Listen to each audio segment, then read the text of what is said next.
Anne pour une nouvelle enquête. Alors aujourd'hui, les filles, j'aimerais que nous allions observer de plus près la- le corps physique. Quand je vous annonce ce thème-là, le corps physique, qu'est-ce qui vous vient en premier comme information? Alors moi, la première image que j'ai, celle que j'ai eue pendant l'induction, c'est cette sensation dans la verticalité, d'avoir des liens, des contacts, alors plutôt astro, bas astro, qui viennent euh, s'accrocher à moi et comme m'alourdir. Donc limité, mais ça alourdit. Ça amène dans une densité et dans quelque chose qui est inerte. C'est-à-dire que comme si le corps physique libéré de toutes ces connexions, moi je vois un peu comme si c'était des mains qui s'accrochaient à mon corps, euh, avait sa propre rythme, son propre rythme, euh, son propre mouvement. Et j'ai, voilà, dans l'image, quand j'enlève un petit peu les mains, je dégage un petit peu la vue. Il y a quelque chose de d'autonome dans le corps. Je vois que toi, comme sa propre usine et sa propre régulation, que ce soit dans le physique ou dans l'énergétique. Et comme si là, en tout cas de ce que j'observe sur un corps physique actuel, il y avait de l'extérieur alors peut-être des mémoires ou en tout cas des liens comme ça qui venaient figer ce, ce corps. D'accord. Anne? Ouais. Alors, moi, c'est plutôt l'inverse en fait. C'est-à-dire que c'est comme si je ressentais bien, voilà, mon corps physique, mais avec une sensation d'expansion. euh, Comme si la notion de corps physique, finalement, c'était comme un outil, en fait, un moyen de, comme de revenir finalement à son état le plus fondamental. Et là, en fait, moi, j'observe comme si j'étais une conscience satellisée de la Terre, Mhm. en ressentant bien finalement la densité, la physicalité de la Terre, mais que j'étais comme une conscience qui intégrait donc cet univers, mais pas que. Et que, en fait, quand tous ces univers s'intègrent les uns dans les autres, c'est le moyen, justement, ramener à la densité, donc au corps physique, de pouvoir, alors je parlerai pas de s'en extraire, mais s'en affranchir. Voilà, là j'ai Mhm. très chaud quand je parle de ça, mais voilà, c'est en fait, c'est un moyen, en fait, la densité, cette conscience de comme de revenir justement dans l'infiniment petit, euh, sur le plan, on va dire, de la cellule très humaine, mais qui rejoint l'infiniment grand, enfin même quand je le dis, ça n'a absolument aucun sens en même temps, en tout cas de reconnecter à la cellule enfin, primordiale ou originelle, mais qui intègre tout le reste. Voilà, une forme de sensation en fait d'unité qui peut complètement en fait s'expanser à l'infini, mais dans l'expansion, c'est y intégrer en fait tout ce qui existe, mais que si on n'a pas la, on va dire la densité matérielle euh, du corps physique qui représente comme l'outil ou le véhicule qui semble être comme limité, c'est difficile de pouvoir justement euh, euh, ouais, faire ce mouvement comme ça, de réintégrer le grand tout, je dirais. Mais dans le grand tout, tu vois, je vois comme s'il y avait une frontière jusqu'ici entre les univers auxquels on pouvait difficilement accéder, ou en tout cas qui fonctionnaient d'une autre manière, mais que là, il y a comme des zones qui deviennent de plus en plus poreuses et que finalement, il y a aussi maintenant l'intégration, la possibilité d'intégrer des nouveaux fonctionnements dans notre physicalité et que le corps est en train complètement d'évoluer et de se transformer. euh, voilà, et donc dans cette transformation, euh, tu vois, quand tu observais cette densité, toi, Mélanie, avec tout ce qui était bas astral, c'est comme si même euh, ça pouvait complètement être maintenant réinformé, dépassé.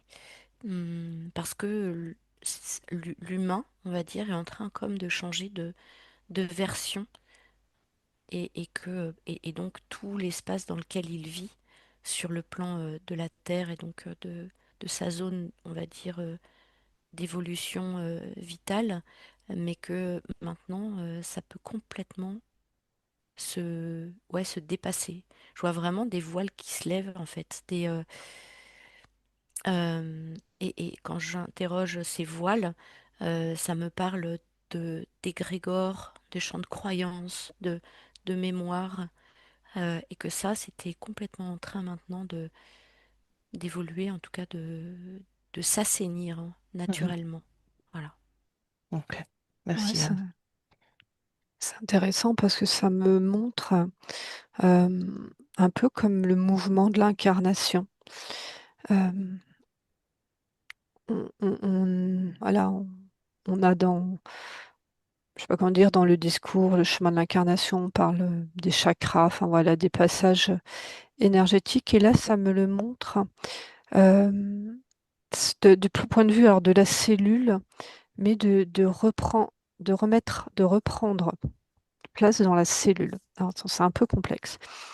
Euh, ça amène quand même à ce qu'on aille remonter le temps à son origine et vraiment observer ce qu'est la cellule originelle dans sa création première, comme le moment de création de la première vie.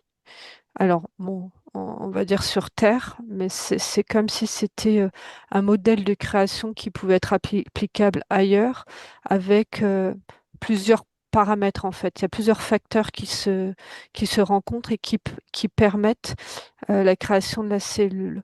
En tout cas, ce que je vois dans le mouvement, c'est que euh, si on part d'une incarnation, c'est-à-dire de naissance qui vient s'installer dans un corps physique, la première chose qu'elle va, en fait, c'est même pas, c'est comme ce qu'elle allait rechercher, c'est d'aller rechercher sa connexion primordiale à la cellule originelle. Et l'essence qui arrive dans ces profondeurs-là euh, incarne l'être. Il y a comme si, je- alors, on recherche souvent d'aller euh, se chercher en fait dans sa connexion source, sur ses hautes fréquences. Tu vois, mais Mhm. c'est comme si c'était un mouvement qui extrayait de la physicalité. Ça veut pas dire que c'est pas juste et que ça n'a pas été nécessaire, mais là, ça me montre quelque chose de complètement inverse. C'est-à-dire que l'essence, en fait, elle, ce qu'elle recherche, parce que quoi qu'il se passe, l'essence sait qu'elle n'est pas déconnectée de la source, c'est d'aller dans les profondeurs de la biologie, vraiment de la cellule, rechercher cette connexion initiale à la cellule, alors on dit, je sais pas c'est quoi le juste mot, mais originelle. Euh, et dans ce moment de la cellule originelle, c'est comme si se jouait quelque chose. Il y a une notion de fractal en fait, quelque chose de l'ordre de la création et de la première création et de connexion, et voire fusion d'informations sources et d'informations matrices de vie, mais qui est extrait du temps dans cette première cellule avant, on va dire, avant qu'elle soit délimitée.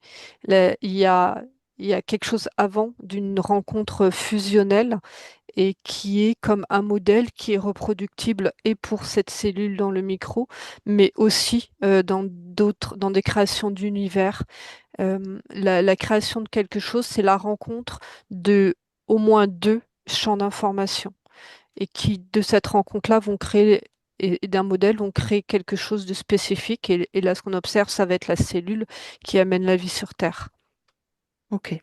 Je ne sais pas si c'était clair, mais Oui.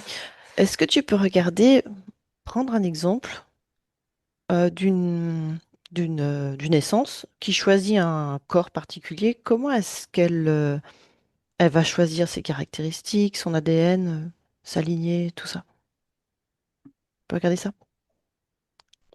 Ah non. Ouais, waouh. Hmm. Là, en fait, c'est vertigineux parce que quand j'essaie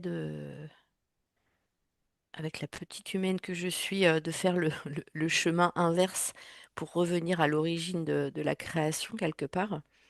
En fait, c'est comme s'il y a pas, en fait, c'est impossible. Il y a aucun point de départ et aucun point d'arrivée. Enfin, c'est très bizarre de dire ça comme ça, mais c'est-à-dire que plus tu essaies de revenir comme au point d'origine, plus ça ouvre de nouveaux champs. Donc c'est comme si c'était toujours la rencontre en fait de champs de conscience qui créaient des nouvelles formes de vie euh, et aussi de nouveaux univers. Mais en fait, ça me dit que à chaque instant, il y a plein, ça fait comme un jeu vidéo en fait. Il y a plein de nouveaux univers qui se créent à chaque instant. Mhm. Donc là, on est dans enfin, l'immensité du tout, quoi, une espèce d'architecture où tu te dis, Tain, l'architecte, tain, il est quand même euh, très... Balèze. Ouais, il est balèze. Euh, et donc, quand je ramène ça, on va dire, à la notion de vie, euh, ça me parle d'abord de champs informationnels qu'on pourrait appeler intelligence, que ces intelligences se reconnaissent entre elles comme étant des formes de vie qui constituent tout l'aspect, on va dire, de plus en plus matière. Et que comme si au fur et à mesure qu'on arrive dans la matière, toute l'intelligence y est contenue, et en même temps, il y a comme euh, une illusion de perdre l'intelligence qui a créé cette matière. C'est comme un système inversé en fait. Donc l'être humain semblerait être une forme de vie qui contient toute l'évolution et toutes les formes d'intelligence, en tout cas une partie, et qui en même temps ne se reconnaît plus et ne se sait plus être relié à tous ces champs de conscience et tous voilà, tous ces plans qu'on pourra appeler euh, inf- voilà, intelligence, Mhm. quoi. Et c'est dû à quoi ça? Le fait qu'ils se sentent plus reliés justement à tous ces champs de conscience. En fait, je vois que quand tu es dans un champ informationnel qui contient une forme d'intelligence et aussi donc qui contient aussi des formes de vie, il y a quelque chose en fait de très libre, en fait, de très mouvant, où toutes les interconnexions finalement peuvent continuer à se faire et qu'il y a, tu vois, des transferts Mhm. informationnels en fait, et ça, voilà, c'est très osmotique en fait, très organique, et que plus finalement ça se densifie, plus ça se définit en tant que forme, plus ça contient cette forme d'intelligence qui a de plus en plus enfin, qui se sent comme séparée de tous les autres champs d'intelligence, en fait, avec lesquels, tu vois, bah, finalement, la communication était beaucoup plus simple sur des plans de fréquences, enfin, ou des densités ou des univers euh, moins définis. Et plus ça se définit, plus ça se sent contenu et enclavé. Voilà, c'est Donc, comme ça que ça. Ouais. donc c'est dû à la densité, en fait. Oui, C'est bah ça. en fait, ça se crée, la densité se crée à partir du moment où tu as plein de champs d'intelligence qui viennent se relier, Mhm, former la biologie, la physiologie. On parlait de la cellule qui elle-même, en fait, sur son plan fondamental, contient tout, que l'être humain, finalement, contient tout l'univers et peut-être tous les univers en tant que tel, mais ne se sent plus relié à ça du fait de se sentir séparé de, finalement, du reste. Et que quand je le vois sur une grande carte cosmique, ou euh, m- multiversel, on pourrait dire, finalement, l'être humain, enfin, ou même la Terre, en fait, enfin, c'est presque comme si ça n'existait pas, et l'humain, lui, se croit être presque, la- se sent presque être la totalité de l'univers, tu vois, comme s'il y avait une espèce de décalage. Donc mhm. cette densité, en fait, fait perdre la notion de rapport à l'espace, au temps, euh, et donc de sa propre condition finalement à l'origine. D'accord, ok. Alors, je vais t'inviter à aller regarder qu'est-ce qui fait que le corps garde des traces d'informations, voilà. Qu'est-ce qui fait que on peut avoir des mémoires dans le corps qui peuvent venir peut-être de mémoires transgénérationnelles, mais aussi peut-être d'autres vies. Comment ça se passe tout ça? Je te laisse regarder, Yann. Mhm. Mélanie? Alors, tu m'as posé la question sur le choix de Oui. l'incarnation.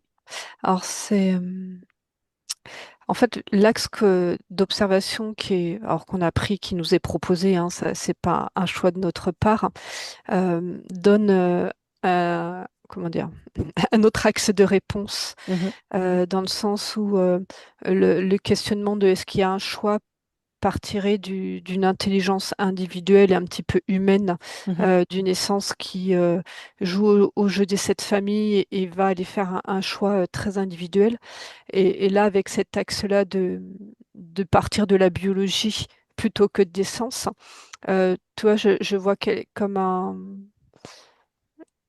un jeu alors d'aimant, de mouvement, euh, comme si là, en gros, le fait que toutes les cellules soient connectées à cette mémoire originelle, à la création, que la Terre aussi, il y a comme un mouvement euh, qui, euh, qui peut être gêné, mais qui pulse de toute façon, euh, plus ou moins exprimé, mais en tout cas, il est là, et il est incorruptible. Et ce que je vois, c'est que toi, de ce moment-là, alors ça se présente un peu en lumière et en pulsation pour moi, de ce mouvement originel, la vie n'a de cesse de reproduire ce mouvement-là. Et pour l'humain individuel, ça va être son Big Bang, hein, le moment individuel où les cellules fusionnent. Ça recrée ce mouvement énergétique, mais qui est comme un moment sans espace et sans temps. Et donc, là, si j'observe à partir de la cellule qui accueille l'essence, il y a toutes ces couches extérieures, voilà, que j'ai nommées un peu astrales, de mémoire, enfin voilà, tout ce que tu as cité, ce que Anne a cité, qui viennent comme encrouter, limiter l'expression de cette pulsion cellulaire connectée à son origine. Et c'est comme si je voyais que l'essence qui arrivait, il y avait un effet miroir. Euh, la recherche réelle de l'essence, c'est d'aller retrouver autour de l'incarnation cette connexion à cette lumière cellulaire originelle. C'est la première intention comme s'il y avait une boucle en fait, comme s'il y avait un lien entre toi dans le fractal, un moment sans temps en fait, entre l'état unifié de la source, l'état de rencontre de cette matrice de vie avec l'information source, enfin, en tout cas voilà, de plusieurs champs d'information qui a créé euh, la cellule, mais avant que la cellule soit délimitée, enfin, et comme si l'essence avait reproduisé ce mouvement de rencontre au travers de sa recherche de la lumière de la cellule. Et cette recherche de la lumière de la cellule, quand elle se fait, toi, comme si ça faisait une pulsion qui, de l'intérieur, rallumait la lumière et permettait de dissoudre, moi, toutes ces mains que je voyais accrochées, ou voilà, ça peut être symbolisé autrement, de ces mémoires, mais comme voilà, ce mouvement qui vient de l'intérieur. Donc, il y a quelque chose de presque non choisi, un peu aimanté. Et là, je dézoome de plein de cellules différentes, mais comme si je voyais plein d'essences qui venaient s'incarner. Et comme au-delà du choix individuel d'une famille ou d'une expérience, il y avait déjà une orientation collective liée à un mouvement beaucoup plus grand. Donc, ouais, ça part déjà sur quelque chose de beaucoup plus grand avant un choix individuel. Un petit peu comme, tu sais, ces expériences là, sur les fréquences, sur une plaque de métallique, je crois, où il y a du sable et ils envoient une fréquence Mhm. et le sable s'organise. euh, voilà, de façon, ça fait voilà, des géométries magnifiques. Mais comme si déjà les essences répondaient à cet appel de fréquence. Et donc symboliquement, donc la fréquence serait cette fréquence originelle de cette cellule, de la première forme de vie qu'il y aurait sur Terre. Donc c'est cette fréquence à envoyer en permanence. Et cette plaque de fer serait ses limitations, euh, voilà, qui serait pour moi, pour la Terre, un peu cette création de l'astral, en fait, hein, qui est une couche très dense et limitante. Et on y met dedans tout ce qui a été cité. Et du coup, quelle que soit cette plaque, au-dessus les cellules qui seraient les grains de sable s'organiseraient de façon cohérente, harmonieuse, au-delà de leur choix individuel. Et là, je peux zoomer, si c'est ce que tu veux, c'est d'observer le grain de sable. Finalement, si tu veux, il y a un axe d'orientation et peut-être qu'il y a un choix de famille qui serait, en fait, il faut que j'aille voir si ça représente vraiment un choix individuel de cellules. Ouais, bah, tu peux regarder. Volontiers, merci. Anne? Ouais. Alors, moi, j'étais toujours sur mon image très organique là de plein de champs de conscience. Alors, plus finalement euh, tu observes sur un plan informationnel, euh, en fait, plus c'est, enfin, on va dire, c'est unifié et que ça reste toujours unifié même quand tu descends dans la matière, mais avec cette sensation justement de séparation là qui se crée. Mhm, Et en fait, je vois comme si toutes ces intelligences-là qui sont là, en fait, et qui transitent comme au travers d'une même conscience, en fait, qui contient toute cette intelligence, quand ça descend, enfin, je parle de descente, mais bon, en tout cas, quand ça se densifie et que ça passe des plans fréquentiels, ça commence, en fait, j'avais cette image tout à l'heure de feuilles blanches, là. mhm. Et en fait, c'est comme si sur cette feuille blanche commençait en fait à se dessiner des scènes, voilà, donc l'histoire en fait terrestre, voilà, qui se raconte là à travers chacun de nous.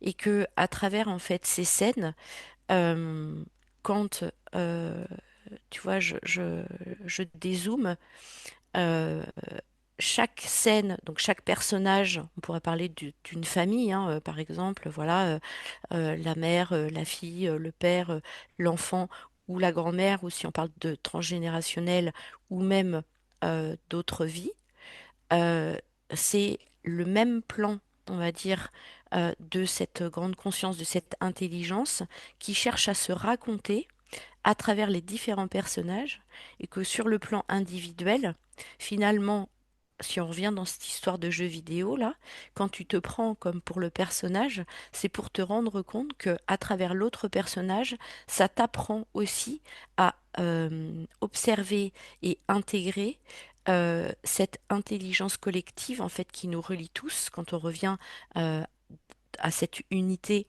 donc cette cellule primordiale ou, ce que nous sommes fondamentalement, euh, on va dire, on va dire dans ce champ de création, et que c'est comme si c'était un peu enfin un peu, en tout cas comme je le perçois là, un moyen de pouvoir euh, dépasser et transcender toutes ces cristallisations finalement qui contiennent l'histoire et toute la charge mémorielle qui nous, ouais, nous maintient en fait dans cette densité et dans cette densité en fait y est intégrée cette illusion de séparation et tous ces voiles-là en fait qui nous rendent complètement aveugles à notre propre condition euh, originelle comme disait Mélanie tout à l'heure.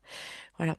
Et donc c'est comme si c'était euh, ouais, comme une espèce de mise en scène où plus ça se charge en histoire, plus finalement la densité devient un espace qui contient ces mémoires, plus c'est lourd, plus c'est censé, en tout cas, nous réveiller à reconnaître naturellement ce que nous sommes, c'est-à-dire cette unité, en fait, cette intelligence, enfin voilà, cette création qui contient tout ça. Voilà. Mhm. C'est, Donc, ça fait le mouvement en fait inverse, c'est-à-dire que euh, euh, on pourrait croire que là en fait il faudrait s'extraire en fait de ça, donc de quitter cette enveloppe qui est trop chargée de mémoire, donc toute cette histoire, donc la Terre qui semblerait être un espace euh, emprisonnant. Et en fait, ça me montre l'inverse, c'est de reconnaître que cette intelligence peut complètement intégrer tout ça et revenir à son état le plus vaste, mhm, en fait. Voilà. ok. Je vais te laisser regarder justement ben, comment faire pour retrouver cet état-là. Peut-être tu peux observer un être humain qui y parvient en utilisant son corps. Je sais pas comment, Mhm. mais je te laisse regarder. Mélanie? Euh, alors moi, par rapport au choix qui serait plus individuel de l'essence, il y a la notion du lien de l'amour.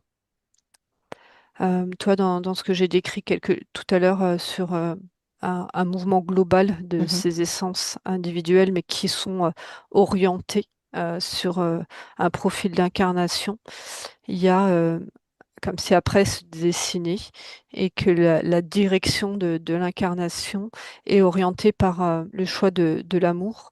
Alors vraiment au plus profond, c'est l'amour de la source qui, au travers l'essence, vient reconnaître et éclairer sa création. C'est comme ça, c'est comme si ça, c'était le fil conducteur. Et après, pour l'essence, il y a l'entrée dans les règles du jeu polarisées qui, qui vont, comment dire, orienter, non pas avec l'amour dans le sens je veux quelqu'un qui m'aime, mais sur cette énergie qui est soit de l'amour, soit du non-amour. mhm, Euh, mais il y a comme, c'est comme si à partir du moment où l'essence rentre dans les règles du jeu terrestre, elle commençait déjà à se polariser et du coup pouvait être attiré euh, par des incarnations dans lesquelles le non-amour, je sais pas dire qu'elle veut choisir, expérimenter le non-amour, mais c'est comme si les règles de la polarité faisaient elle était attirée euh, par ce genre d'incarnation, mais le fil de l'amour, de la source qui passe au travers de l'essence et qui vient chercher sa connexion à l'humain, en tout cas là, parce qu'on observe les humains, était ça qui guidait l'incarnation. mhm. D'accord, merci. Anne? Oui? J'avais juste eu une information euh, autre, en fait, c'était par rapport à quand Anne discutait par rapport à la Terre. Mhm, Et en fait, ça me montrait la Terre comme une cellule et la membrane de la cellule.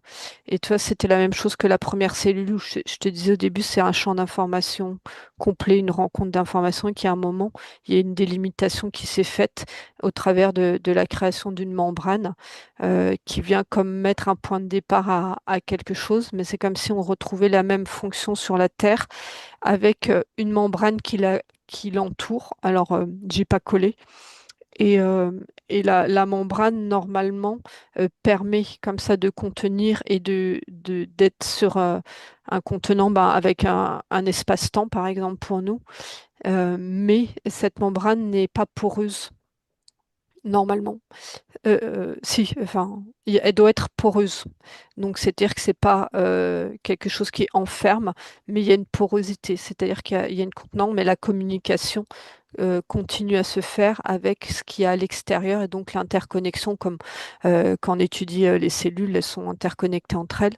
Et ça me montre que bah, que pour la Terre, il y a une période où cette membrane-là a été justement coupée de sa connexion, donc comme emballée, ce qu'on peut peut-être appeler par la matrice artificielle, Mhm, euh, et vient comme voilà, ça déconnecte des autres cellules Terre mhm. et créer, envoyer, si tu veux, une fréquence qui vient chercher à contrôler ce qu'il y a à l'intérieur. Et ce passage de l'incarnation qui vient au travers de sa connexion à la cellule originelle, réenvoyer, réinsuffler, ben, ce programme originel fait que ça vient. Voilà, comme une cellule, un tissu d'humain, un organisme, si on imagine que la Terre est un organisme vivant, vient de l'intérieur euh, impacter et dissoudre cet emballage artificiel qui a été mis autour à un moment. D'accord, merci. Anne? Ouais. Alors, toujours moi avec ces, ces- ces visions fractales là, j'étais comme baignée dans on va dire un grand espace universel, mais qui incluait d'autres univers que le nôtre. Et ça m'a ramené à cette notion de cloud, comme si c'était vraiment un cloud en fait qui contenait toutes les informations et c'est tout ce qu'on pourrait appeler cette intelligence de la création, mais qui comprend aussi finalement tout ce qui, comme dans le Big Bang en fait, tout ce qui se détruit, mais qui peut se recréer à partir de, plus ça descend dans la densité, la mémoire en fait qui est gardée euh, de, euh, enfin, toute une espèce d'histoire un peu, on va dire, verticale quand tu descends en densité, et que quand tu arrives en fait sur la Terre, l'histoire elle-même est comme un grand cloud qui est créé à partir bah, de celui en fait, voilà, qui l'a créé. En fait, c'est des clouds qui créent d'autres clouds. C'est pour ça que ça me ramène un peu dans cette notion-là de jeu vidéo. Et que là, en fait, sur la Terre, on est dans un cloud qui se croit séparé finalement de, de tout le reste, même si finalement il est défini par ça et que il en fait partie. Et que dans ce cloud, en fait, s'y trouvent toutes les mémoires finalement qui ont créé la Terre, l'humain, toute l'histoire en fait que ça contient. Donc nous, avec bah, nos histoires relationnelles, nos familles, voilà, voilà, l'origine avec les dinosaures, enfin tout ça. En fait, tout ça, c'est contenu. Donc en fait, on est imprégné en fait de toute cette histoire quelque part, qu'on le veuille ou non. Et c'est comme si ce niveau de cloud, en fait, en tout cas dans le jeu vidéo, c'était le premier niveau et qui cherche à accéder à plein d'autres niveaux, mais qui s'en sent en fait comme séparé. Euh, et donc, ce serait comme, tu vois, dans ces séparations, la manifestation à travers notre corps physique et toutes les mémoires que ça contient, parce que c'est relié, en fait, c'est relié aux égrégores, c'est relié, euh, aux mémoires en fait collectives ou individuelles ou familiales, et que tant que finalement on se sent comme relié à ça, dans la densité et dans notre corps physique, en fait, s'y trouvent finalement toutes ces mémoires, mais qui sont des densités. Et du coup, ces densités sont comme des espèces, des espaces de séparation qui nous coupent de, euh, du souvenir que le cloud dans lequel nous vivons et donc que nous incarnons quelque part dans notre corps physique est séparé de tout le reste. Et en fait, ce serait comme si le fait d'être complètement à nouveau relié au grand cloud, on va dire, enfin, et s'y fondre, la possibilité d'être complètement maintenant comme, enfin, reconnecté à cette, alors on peut appeler ça cellule fondamentale, mais là, il y a encore une notion de matière, que là, en fait, comme je le perçois, c'est plus finalement comme voilà cette espèce d'intelligence en fait organique qui peut, à travers l'énergie de vie, parce qu'on peut l'appeler comme ça en fait sur la Terre, l'énergie vitale, venir comme réinformer et libérer tous les espaces en fait, comme se dégager en fait de ces champs mémoriels sur le plan individuel, mais du coup, c'est forcément relié en fait au plan collectif. Voilà. Et que petit à petit, finalement, il y a presque plus cette notion de niveau dans ce jeu vidéo, c'est-à-dire que c'est comme si en fait les niveaux viennent s'intégrer les uns dans les autres et comme se fusionnent, comme pour permettre à notre humanité, à travers notre corps physique, d'évoluer entre guillemets, en même temps que la matière se transcende. Voilà. Mhm. Donc ce serait se laisser comme réinformer en fait euh, à partir de cette grande intelligence et que quelque part, tu vois, je vois vraiment la matière qui se transforme quoi. Comme si notre corps physique finalement se dédensifiait et que au niveau des cellules, elles reprenaient finalement leur forme la plus fondamentale en fait. Et je vois comme un jeu de miroir, tu vois, où du coup, comme si deux cellules, tu vois, celle qui s'est reconnue à partir de sa plus grande intelligence, je parle comme ça parce que ce sont des mots terrestres, enfin humains, mais c'est pas évident. Mhm. Voilà, de le retranscrire comme ça. En fait, elle était toute lumineuse et en fait, elle se réintégrait elle-même de sa propre forme, enfin, universelle et originelle et fondamentale. Et que il y a comme une espèce de transfert d'informations où elle est toute lumineuse, toute, voilà, je le vois comme ça, et que toutes les cellules en fait de notre corps qui sont comme cristallisées encore et puis qui sont soumises, on va dire, à la loi du vieillissement, du temps, de l'espace, enfin de tout, voilà, ce qui fait que cette Terre, voilà, a sa propre histoire et que euh, ce transfert d'informations fait que les cellules peuvent elles-mêmes en fait se souvenir qu'elles portent en elles en fait cette grande intelligence à partir de laquelle elles ont été créées. Voilà. Et en fait, c'est comme ça que je le vois et que c'est en train de se vivre aussi là en ce moment sur Terre de manière assez accélérée et fulgurante. Mhm. Ok. Donc du coup, en tant qu'humain, qu'est-ce qu'on peut faire pour accéder à tout ça? Mélanie? Concrètement, ça me dit porter le regard à l'intérieur. Euh, Toi, de cette information-là qu'on vient de Mhm. porter sur la cellule et tout ça, c'est d'y amener sa conscience sur ses propres cellules. Et donc, c'est comme un exercice, au lieu d'aller chercher à l'extérieur, d'aller chercher à l'intérieur cette mémoire-là et d'observer ce que ça bouge pour soi. Euh, je vois des points de passage là par euh, plexus. Bon, je sais pas c'est quoi son nom, chakra, mais d'aller poser sa conscience sur ce centre-là. Euh, ça, toi, ça permet comme comme de chanter tout ce qui peut être, toutes ces charges dont on a parlé, pour aller directement se reconnecter à l'origine, comme s'il était plus temps d'aller chercher de façon individuelle euh, des mémoires, des égrégores, des traumatismes ou autres, toi, comme si voilà toutes ces mains que je voyais un peu m'accrocher tout à l'heure, comme s'il était plus temps en soi d'aller identifier quelles sont chacune de ces mains et en fait comme si le schéma d'aller les identifier une à une était un schéma polarisé. Alors, ça veut pas dire que ça peut, c'est pas nécessaire, hein, mais en tout cas, voilà.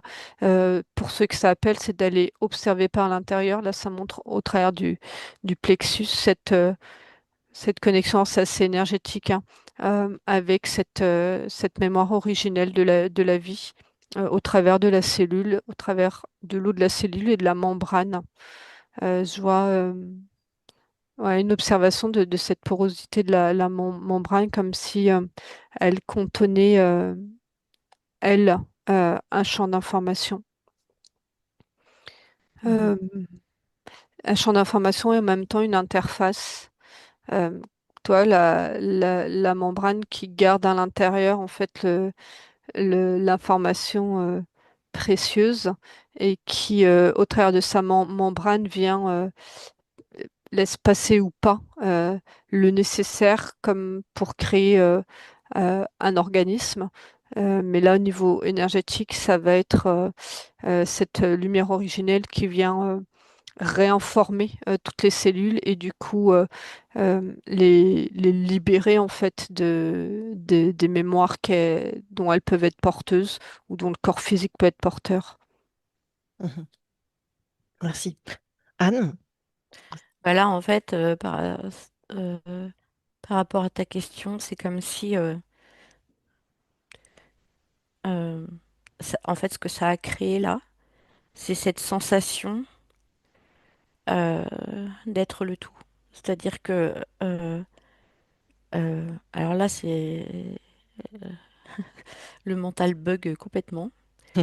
Euh, Tu vois, c'est comme si alors, je me ressentais à nouveau comme étant à l'état, on pourrait dire, de tous les éléments qui ont constitué la Terre et toutes les manifestations, y compris l'humain et son corps.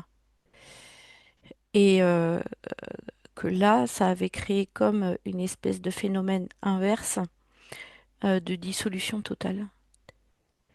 Et donc, et en même temps, tu vois, de sentir l'élément eau, tu vois, comme si j'étais une cellule qui baigne dans l'eau, mais que en même temps, la cellule, en fait, se reconnaît comme étant l'eau, donc se reconnaît, enfin, ne se sent même plus comme étant la cellule, se reconnaît comme étant tous les éléments, en fait, y compris, enfin, moi, ça me parlait aussi d'éther, tu vois, ce qui crée le lien entre toutes les informations, et que du coup, tu redeviens, en fait, à l'état pur de ce champ informationnel, euh, ça me dit le plus total.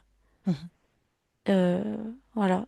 Donc ça parle d'espace en fait à créer pour l'être humain, de redevenir un espace total de vacuité, d'accueil, être voilà, comme si la posture d'accueil était une clé.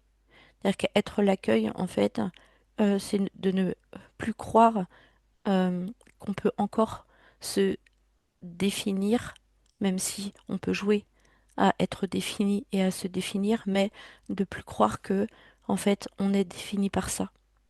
Et redevenir, en fait, l'espace de vacuité, c'est comme permettre à notre interface humain d'être justement maintenant l'interface la plus neutre possible de ce qui peut euh, enfin, émerger, en fait, de tout ce que nous sommes.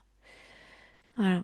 Euh, ouais, c'est donc ce qui fait que même, tu vois, quand t'es dans cette posture d'accueil là, euh, tout ce qui peut être ressenti, si on parle du corps émotionnel, tu vois, sur le plan émotionnel, En fait, c'est redevenir l'espace à partir duquel, en fait, toutes les émotions peuvent se vivre. Que le corps mental, c'est euh, j'accueille euh, cet espace mental qui permet en fait à toutes les informations, les pensées, les programmes maintenant en fait de pouvoir transiter par là, mais il n'y a plus de volonté en fait de s'y accrocher parce que défini par ça. Et idem en fait pour le corps physique qui devient justement voilà aussi le moyen de se souvenir quelque part que euh, nous ne sommes pas en tout cas définie par notre matérialité, mais notre matérialité permet de nous souvenir que nous sommes ce grand espace d'accueil, cette grande vastitude qui contient en fait tout, en fait toute cette grande intelligence et donc on va dire cet immense cloud euh, duquel en fait nous venons. Euh, voilà, cette grande origine en fait, mais qui n'est pas un endroit en fait, qui est là en fait en permanence, parce que c'est ce que nous sommes et on y baigne en fait en permanence. Voilà, Ok. c'est très très immobile en fait. Il y a quelque chose, c'est vivant, mais en même temps c'est très immobile, comme si en fait ça nous demandait de ne plus dépenser d'énergie pour chercher quelque chose. euh, Comme si on avait la sensation d'avoir perdu quelque chose. Alors qu'en fait, quand on arrête de chercher, on se rend compte que finalement, tout ce qu'on a cru avoir perdu, en fait, ça a toujours été là. Voilà, Ouais. C'est extrêmement calme aussi. Je très. ressens ça. Ok. Est-ce que vous avez autre chose à ajouter ou est-ce qu'on peut s'arrêter là? Je trouve que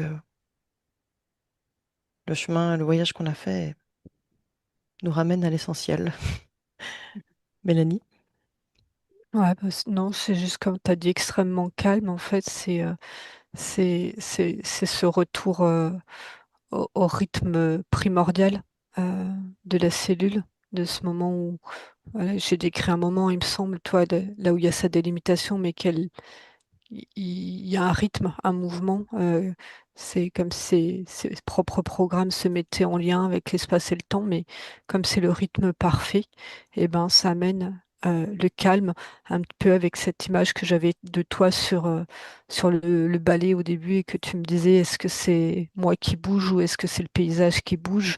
Et finalement, tu étais euh, immobile dans le mouvement, mais parce que tu étais aligné et donc l'impression d'être dans le calme et non pas dans la tempête, parce que voilà, c'est au juste juste alignement. Mhm. Parfait. Un grand merci, Mélanie et Anne, pour toutes ces informations et ces magnifiques vibrations. Euh, N'oubliez pas pour autant de mettre un petit pouce en l'air et de nous laisser un petit commentaire. On sera ravis de les lire. Et puis pensez bien aussi à vous abonner à la chaîne. Voilà. Merci Fanny. Merci à toutes les deux. Merci.